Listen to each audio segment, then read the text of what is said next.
They would be so damn happy, but what they are required to do is not have the same credit card bills, not drive the same car, maybe go to a less fancy vacation spot, but most people don't have the humility to strive for happiness.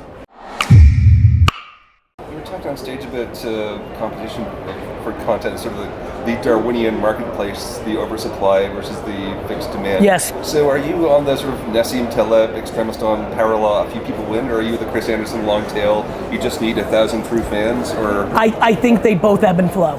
I think they're both right, and I think I'm a little bit more long tail. I think we need to redefine success.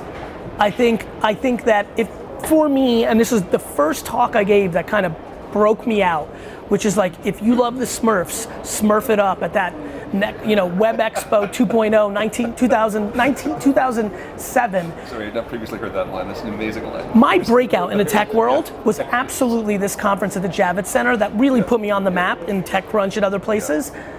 And my thought process when I wrote that book, Crush It, which was based on this Web 2.0 talk that I gave in between Jason Fried and Fred Wilson.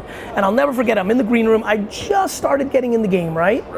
And I said to them, and they were big shots, 37 signals, Fred. I'm getting goosebumps because it's an amazing moment. I'm in the green room like this, and I could feel I'm about to give a very interesting talk. Either this is the beginning or the end of me.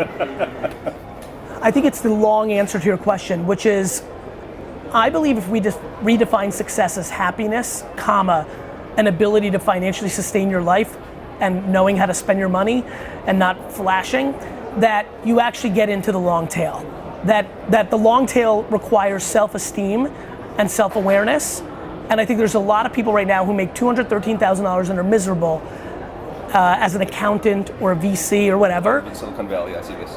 Who could be remarkably happy making $98,000, running a ski media company that is a very moderate podcast, a very solid Instagram, a not too shabby YouTube, monetized by 2 or 3 brands and some fun t-shirts and a small subscription business, and they would be so damn happy, but what they are required to do is not have the same credit card bills, not drive the same car, maybe go to a less fancy vacation spot, but most people don't have the humility to strive for happiness.